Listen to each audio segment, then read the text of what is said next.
ماہ رجب کا بابرکت مہینہ تشریف لا چکا ہے۔ تمام اہل اسلام کو ماہ رجب کا یہ بابرکت مہینہ بہت بہت مبارک ہو۔ جو شخص بھی آج کے دن یہ تسبیح پڑھتا ہے وہ خود بھی اور اللہ اس کی نسلوں کو بھی مالا مال کر دیتا ہے، اور یہ موقع جو آج ہمیں ملا ہے ہمیں پھر دوبارہ سال بعد ملتا ہے، اور پورا سال اس بندے کے گھر سے مال و دولت ختم نہیں ہوتا۔ جو بندہ بھی اس عمل کو کر لیتا ہے، اس کے اندر کرنا کیا ہے، ایک تو خاص قسم کی تسبیح بتاؤں گی جو آگے پڑھنی ہے۔ گھر کے اندر جتنے افراد ہیں اگر ہر شخص اس کو کر لیتا ہے تو سب سے اچھا، ورنہ ایک بندہ پورے گھر میں اس عمل کو ایک مرتبہ ضرور کر لے۔ یہ عمل ایسا عمل ہے، اس کے پڑھنے سے اللہ تعالیٰ تمام گھر والوں کو مالا مال فرما دیتا ہے۔ اس بندے کی نسلیں بھی پھر کسی کی محتاج نہیں ہوتی، کیونکہ ماہ رجب وہ بابرکت مہینہ ہے جس کا لوگ پورا سال انتظار کرتے ہیں۔ میں بھی اس مہینے کا انتظار کر رہی تھی۔ دیکھیں، ماہ رجب یکم تاریخ کو نوح علیہ السلام ہوئے تھے، 4 سفیر کا واقعہ پیش آیا، اور اس کی 27 کو اللہ تعالیٰ نے حضور صلی اللہ علیہ وآلہ وسلم کو شرف بخشا کہ آقا صلی اللہ علیہ وآلہ وسلم کو اپنا دیدار کروایا۔ تو یہ وہ بابرکت مہینہ ہے جس کی ہر گھڑی ہر لمحہ برکتوں والا ہے۔ جو شخص اس کی برکتیں حاصل کرنا چاہتا ہے، رحمتیں حاصل کرنا چاہتا ہے، فوری طور پر ان ساری کاموں کو چھوڑ کر سب سے پہلے اس عمل کو کر لیں۔ یہ بہت ہی بہترین عمل ہے۔ آپ نے باوضو ہو کر مسلح پر بیٹھ جانا ہے، اور آپ نے نبی کریم صلی اللہ علیہ وآلہ وسلم کی ذات اقدس پر درود پاک پڑھنا ہے۔ درود پاک کو آپ نے 7 مرتبہ پڑھنا ہے۔ آپ نے ماہ رجب کا چاند نظر آنے کے بعد اس وظیفے کو کرنا ہے۔ 7 مرتبہ درود ابراہیم پڑھنے کے بعد پھر آپ کا جو بھی مقصد ہوگا، جو بھی حاجت ہوگی، اس کی نیت کر لیں۔ اگر آپ کاروبار میں ترقی چاہتے ہیں اس کی نیت کر لیں۔ اگر آپ من پسند نوکری چاہتے ہیں اس کی نیت کر لیں۔ اگر آپ دشمنوں سے نجات چاہتے ہیں اس کی نیت کر لیں۔ اگر آپ مقروض ہیں، قرضے سے نجات چاہتے ہیں، اس کی نیت کر لیں۔ نیت کرنے کے بعد آپ نے 1 مرتبہ اعوذ باللہ من الشیطان الرجیم بسم اللہ الرحمن الرحیم پڑھ کر وظیفے کا آغاز کرنا ہے۔ دیکھیں، حضرت نوح علیہ السلام جب اللہ کی بارگاہ میں کفر و طاغوتی طاقتوروں کی تباہی کے لیے دعا کی، یا اللہ جو یہ کفر کرتے ہیں، طاقتیں ہیں، ان کو نست و نبوز فرما، ان کے اوپر اپنا عذاب نازل فرما۔ اللہ تعالیٰ نے حضرت نوح علیہ السلام کی دعا کو قبول فرمایا، اور اللہ تعالیٰ نے آپ سے فرمایا آپ اپنے ساتھیوں کو لے کر جو اہل ایمان ہیں ان سے کشتی پر سوار ہو جائیں۔ سوار ہونے کا حکم دیا تو حضرت نوح کشتی پر سوار ہوئے۔ آپ نے روزہ بھی رکھا ہوا تھا۔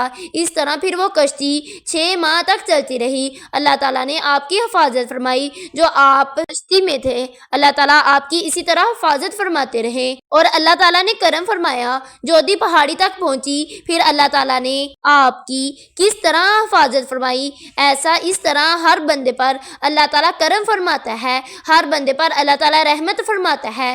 جو بندہ بھی اس مہینے میں یہ تسبیح پڑھتا ہے، اب آپ نے کرنا کیا ہے؟ سب سے پہلے جیسے میں نے آپ کو بتایا، آپ نے عمل کے آغاز کرنا ہے اور نیت کرنی ہے۔ پھر آپ نے درود پاک پڑھنا ہے۔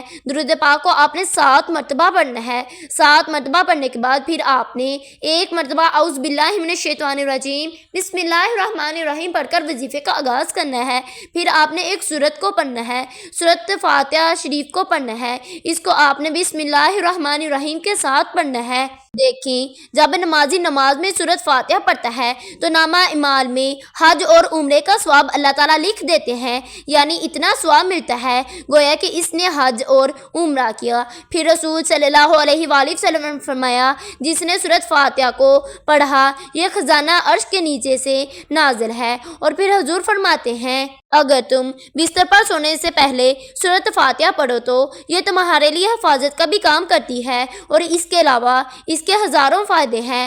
اب میں ان فضائل کی طرف نہیں جاتی، صرف بتانا یہ چاہتی ہوں کہ آپ نے اس سورت مبارکہ کو اس ترتیب کے ساتھ پڑھنا ہے۔ درود پاک پڑھنے کے بعد آپ نے پھر سورت فاتحہ کو پڑھنا ہے۔ سورت فاتحہ کو آپ نے 70 بار پڑھنا ہے۔ آپ نے سورت فاتحہ شریف کو 70 بار پڑھنا ہے، اور آپ کا جو بھی مقصد ہوگا آپ نے اس کو اپنے ذہن میں رکھتے ہوئے سورت فاتحہ کو 70 مرتبہ پڑھنا ہے۔ سورت فاتحہ ویسے بھی 2 مرتبہ نازل ہوئی، ایک بار مدینہ میں، ایک دفعہ مکہ میں۔ صحابہ رسول حضرت ابو زید رضی اللہ تعالیٰ عنہ فرماتے ہیں، ایک مرتبہ رات کا وقت تھا، پیارے آقا صلی اللہ علیہ وآلہ وسلم کے ساتھ مدینہ منورہ کی ایک گلی سے گزر رہے تھے۔ اچانک ایک گھر سے آواز آئی، ایک صحابی تہجد کی نماز میں سورت فاتحہ کی تلاوت کر رہے تھے۔ اسے سن کر رسول صلی اللہ علیہ وآلہ وسلم ٹھہر گئے، اس سورت فاتحہ کی تلاوت سننے لگے۔ صحابی نے رسول سے جب سورت فاتحہ مکمل پڑھ لی تو اللہ پاک کی آخری نبی صلی اللہ علیہ وآلہ وسلم نے فرمایا، یعنی قرآن مجید میں اس جیسی کوئی اور صورت نہیں، یہ وہ صورت ہے جس کو آپ نے پڑھنا ہے، پھر انشاءاللہ مال و دولت اتنا ملے گا آپ جیسا کوئی شخص شاید جانتا نہ ہو کہ اس سورت کو پڑھنے سے کتنے فائدے حاصل ہوتے ہیں۔ آپ نے سورت فاتحہ کو 70 مرتبہ پڑھنے کے بعد پھر آپ نے دوسرے نمبر پر بسم اللہ الرحمن الرحیم کے ساتھ سورت اخلاص شریف کو پڑھنا ہے۔ سورت اخلاص جو رب کائنات کی وحدانیت کو بیان کرتی ہے، رب کی بڑائی کو بیان کرتی ہے، آپ نے سورت اخلاص کو پڑھنے سے پہلے بسم اللہ الرحمن الرحیم کو ضرور پڑھ لینا ہے۔ سورت اخلاص پڑھنے سے جتنی بھی رکاوٹیں ہوں گی، جتنی بھی پریشانیاں ہوں گی، وہ سب ختم ہو جائیں گی۔ رجب کے مہینے میں غزوہ تبوک پر جب حضرت ابو بکر صدیق رضی اللہ تعالیٰ عنہ نے اپنے گھر کا سارا مال، یہاں تک کہ اپنے تن من دہن کے کپڑے بھی سب کچھ اتار کر اللہ کے راستے میں حضور کی بارگاہ میں پیش کر دیا تھا، تو اس لیے لشکر عثمان اپنی گرہ سے پیش کر کے جنت کا پروانہ حاصل کیا تھا۔ تو اس لیے دوستو، آپ نے اس بابرکت مہینے میں رجب کا چاند نظر آنے کے بعد آپ نے اس وظیفے کو کر لینا ہے۔ آپ نے سورت اخلاص شریف کو صرف اور صرف 3 مرتبہ پڑھنا ہے۔ 3 مرتبہ آپ نے سورت اخلاص کو پڑھنا ہے، اس سے آپ کو پورے قرآن مجید کا ثواب ملے گا۔ 3 مرتبہ آپ نے سورت اخلاص شریف کو پڑھنے کے بعد رب کی توحید، رب کی وحدانیت کو بیان کرنے کے بعد پھر آپ نے جو وظیفہ پڑھنا ہے، ایک حدیث پاک ہے، رسول صلی اللہ علیہ وآلہ وسلم نے فرمایا، یہ سورت مبارکہ ایسی ہے جس کو ایک بار پڑھا گیا اللہ تعالیٰ 100 شہیدوں جتنا ثواب عطا فرماتا ہے۔ سوچو، آپ 3 مرتبہ پڑھیں گے تو آپ کو 300 شہیدوں کا ثواب ملے گا۔ میرے بھائیوں اور میرے بہنوں، آپ نے 3 مرتبہ سورت اخلاص کو پڑھنے کے بعد پھر آپ نے بسم اللہ الرحمن الرحیم کے ساتھ سورت کوثر کو پڑھنا ہے۔ سورت کوثر جسے مشکل کشا سورت بھی کہا جاتا ہے، سورت کوثر کو پڑھنے سے تمام مصیبتیں، تمام پریشانیاں، تمام مشکلات ختم ہو جاتی ہیں۔ سورت کوثر کو آپ نے صرف اور صرف 3 مرتبہ پڑھنا ہے۔ 3 مرتبہ سورت کوثر کو پڑھنے کے بعد پھر آپ نے بسم اللہ الرحمن الرحیم کے ساتھ آیت الکرسی کو پڑھنا ہے۔ آیت الکرسی حضرت ابی بن عقاب رضی اللہ تعالیٰ عنہ فرماتے ہیں، آقا صلی اللہ علیہ وآلہ وسلم نے فرمایا، اے ابو یعنی ابو منظر، تم جانتے ہو کتاب اللہ کی سب سے عظیم آیت کون سی ہے؟ انہوں نے عرض کیا، اللہ اور اس کے رسول زیادہ بہتر جانتے ہیں۔ پھر رسول صلی اللہ علیہ وآلہ وسلم نے پوچھا، تمہارے ساتھ کتاب اللہ کی کون سی آیت سب سے عظیم ہے؟ انہوں نے کہا، لا الہ الا ہوا الحی القیوم یعنی آیت الکرسی۔ آپ نے آیت الکرسی کہا۔ حضرت ابی بن عقاب فرماتے ہیں، رسول صلی اللہ علیہ وآلہ وسلم نے میرے سینے پر ہاتھ رکھا، فرمایا، تمہیں یہ علم مبارک ہو، یعنی اتنی برکت والی صورت ہے۔ حضور صلی اللہ علیہ وآلہ وسلم خود خوش ہو گئے اس سے سن کر، اس کو بھی اس صورت مبارکہ کے بارے میں پتہ ہے، تو اس کو آپ نے بسم اللہ الرحمن الرحیم کے ساتھ 3 مرتبہ پڑھنا ہے۔ آپ نے آیت الکرسی کو بھی 3 مرتبہ پڑھنا ہے۔ 3 مرتبہ پڑھنے کے بعد پھر آپ نے نبی کریم صلی اللہ علیہ وآلہ وسلم کی ذات اقدس پر 7 مرتبہ درود ابراہیم کا نذرانہ پیش کرنا ہے۔ 7 مرتبہ درود ابراہیم پڑھنے کے بعد پھر آپ نے وہیں اپنی جگہ پر بیٹھے رہنا ہے۔ پھر آپ نے ایک اور تسبیح کو پڑھنا ہے۔ وہ تسبیح استغفراللہ ربی من کلی ذنب و اتوب الیہ کو پڑھنا ہے۔ آپ نے استغفراللہ ربی من کلی ذنب و اتوب الیہ کو 100 مرتبہ پڑھنا ہے، یعنی آپ نے اس کی ایک تسبیح کرنی ہے۔